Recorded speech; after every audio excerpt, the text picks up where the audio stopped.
Coucou les filles, bon retour sur ma chaîne.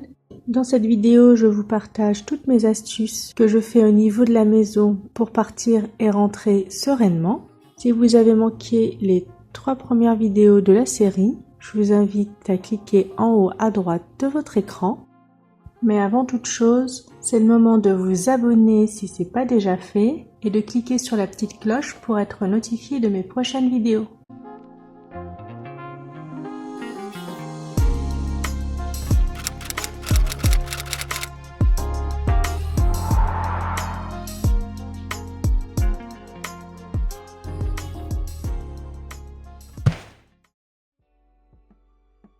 Avant de partir en vacances, je fais toujours en sorte de laisser ma maison propre. Donc du coup, je fais le ménage, mais je le fais en fonction de la durée du voyage. Donc si je pars qu'un week-end ou qu'une semaine, j'applique ma routine habituelle.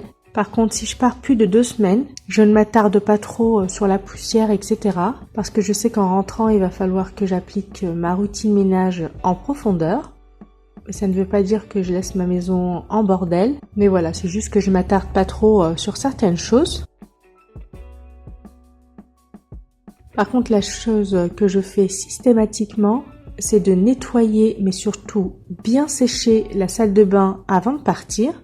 Généralement, on aime bien prendre une douche juste avant de voyager, mais pensez vraiment à bien la nettoyer et à bien la sécher, parce que comme on est obligé de fermer toutes les fenêtres pour des raisons de sécurité, la pièce ne pourra pas vraiment s'aérer et donc on peut avoir des problèmes de moisissure ou d'éventuelles odeurs à notre arrivée.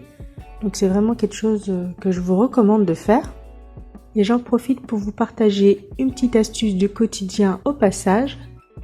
Je laisse toujours ma brosse des toilettes ainsi afin qu'elle sèche bien comme il faut.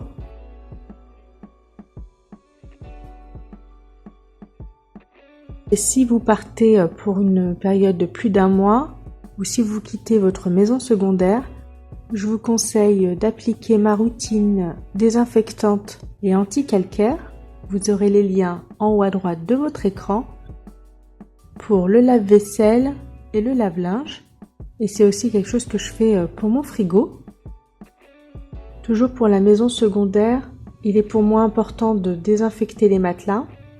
Donc pour voir comment je fais, je vous laisse cliquer en haut à droite de votre écran. Mais quoi qu'il en soit, que ce soit dans votre maison principale ou votre maison secondaire, si vous partez longtemps, je vous conseille de toujours laisser le frigo, la machine à laver et le lave-vaisselle ouverts pour éviter d'avoir des mauvaises odeurs et de toujours laisser les tiroirs des détergents ouverts également. Si par contre vous avez décidé de laisser votre frigo allumé parce que vous avez plein d'aliments à l'intérieur, pour s'assurer qu'il n'y ait pas eu de coupure de courant, ce que je fais c'est que je congèle de l'eau dans un gobelet et j'y place une petite pièce. Si à mon arrivée la pièce est toujours au-dessus du bloc de glaçons, c'est que pas de souci, je peux consommer les aliments. Par contre si je retrouve la pièce au fond, ça signifie que ça a fondu, donc il y a eu un souci de courant. Et donc tout est bon à jeter. Je voulais juste vous informer que j'avais également un compte Instagram. J'y poste des recettes express et des astuces du quotidien. Et j'y suis présente tous les jours en story. Donc si ça vous dit, vous aurez le lien en barre d'infos. Je m'assure toujours de laisser de la nourriture non périssable avant de partir pour pouvoir avoir de quoi manger en arrivant.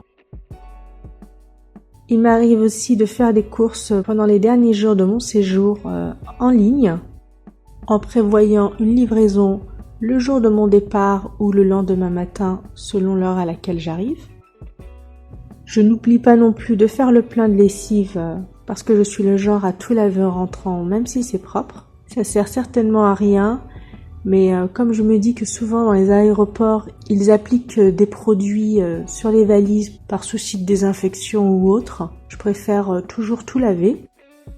Pour faire fuir les cambrioleurs, donc il y a plein d'astuces. Il y a l'alarme, il y a bien sûr donner les clés à de la famille ou aux voisins pour ouvrir les volets ou autre. Mais vous pouvez tout simplement ajouter un autocollant Stop Pub à coller sur votre boîte aux lettres pendant votre absence, ce qui permettra de désengorger votre boîte aux lettres et donc d'attirer l'œil des malvenants. Je remercie au passage mon mari d'avoir joué le jeu. Cette vidéo touche à sa fin, j'espère qu'elle vous aura plu, j'espère qu'elle vous sera utile. N'hésitez pas à partager vos astuces en commentaire. Sur ce, prenez soin de vous et je vous dis à mercredi pour une prochaine vidéo.